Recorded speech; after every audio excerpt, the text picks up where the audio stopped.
La chronique astrophysique. Sylvie Vauclair. Le réchauffement climatique est un phénomène en cours dont nous devons à tout prix diminuer les effets, mais qui est en place et va continuer de toute manière. C'est un effet à long terme, et même si toutes les émissions de gaz à effet de serre s'arrêtaient d'un coup, nous continuerions à subir les conséquences des émissions passées. Nous devons donc y réfléchir et nous y préparer. Les effets de ce réchauffement ne sont pas simples.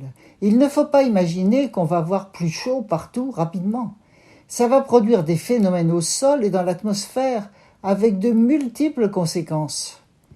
Un des phénomènes très visibles actuellement est la fonte des glaces polaires. En Antarctique, d'énormes icebergs se détachent du continent glacé. Ils représentent des surfaces de plusieurs milliers de kilomètres carrés avec plusieurs centaines de mètres d'épaisseur. Ils sont le résultat de failles gigantesques dans la glace qui se comblaient dans le passé grâce à un mélange de neige et de glace poussé par le vent.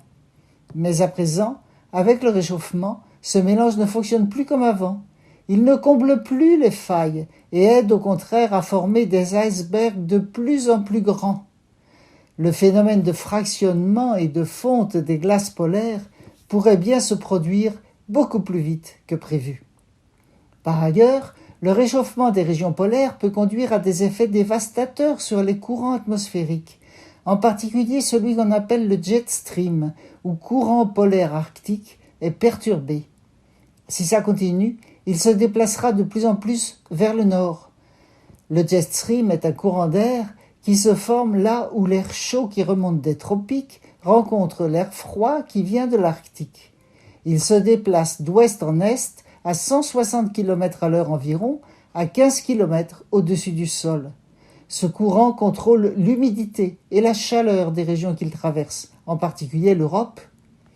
Son déplacement vers le nord pourrait entraîner plus de sécheresse dans les régions du sud de l'Europe, plus d'inondations dans les régions du nord, selon une étude faite par une équipe de l'Université d'Arizona.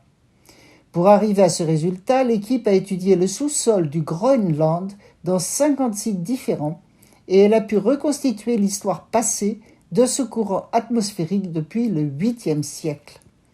C'est en s'appuyant sur ces données qu'elle a pu simuler numériquement ce qui se passera dans les 40 prochaines années si les émissions de gaz à effet de serre se poursuivaient au rythme actuel. Tout cela est bien inquiétant et montre à quel point la vigilance est nécessaire, ainsi que la préparation à l'évolution incontournable du climat.